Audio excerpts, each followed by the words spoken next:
The Crusaders will remain in Christchurch as long as they stay alive in the Super Rugby playoffs. The Crusaders' 45-22 win over the Highlanders at Wyatt Crockett Stadium in Christchurch on Friday night means they are now locked in at the top of the competition log, and with a round to play they cannot be overtaken. That rumbling noise you can hear coming out of the Garden City is confirmation that the defending champions have hotted up their engines, and good luck to you if you get trapped under their tracks. Yes, a fair bit has to happen before the finalists will be confirmed, but on this performance the ruthless Crusaders, who have now won 11 straight, must be ranked a very short odds to secure a spot.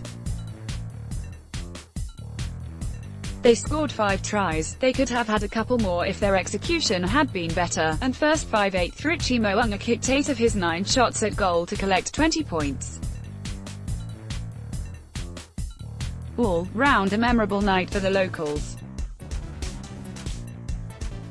And, thankfully, it meant the post-match beer will have been all the sweeter for loose head prop Wyatt Crockett. Crockett, as you would expect, got a very generous reception from the crowd when he replaced Joe Moody in the 6th minute. Taking the park so early wasn't part of the plan for Crockett, but that scheme blew to bits when Moody, having minutes earlier helped set up the opening try to George Bridge, succumbed to a knee injury. So, in his 200th Super Rugby appearance since his debut in 2006, Crockett went to work.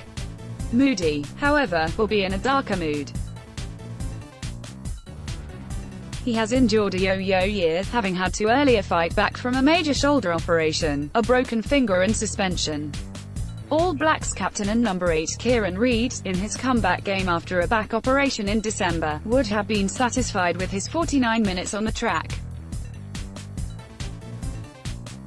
He'd recorded 29 meters with the ball, and made 3 tackles. Is more solid than spectacular, but only a miserable type would complain about his output.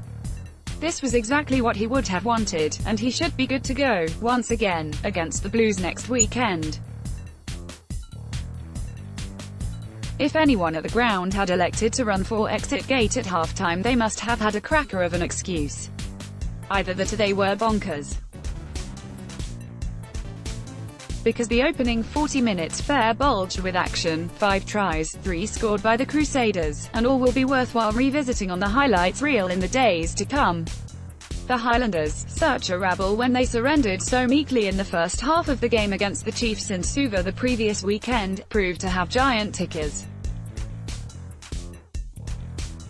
Down 12-0 in almost as minutes after the Crusaders logged tries to outside backs David Heavily and Bridge, the Highlanders pinged off the ropes in spectacular fashion to land a few tasty blows themselves. Tight head prop Terrell Lomax hoovered up a sweet offload from number 8 Luke Whitelock, and when playmaker Lima Sopoaga blasted upfield, his skipper Ben Smith knew exactly which trail to run. Bang! Suddenly there was only 1 point separating these old foes.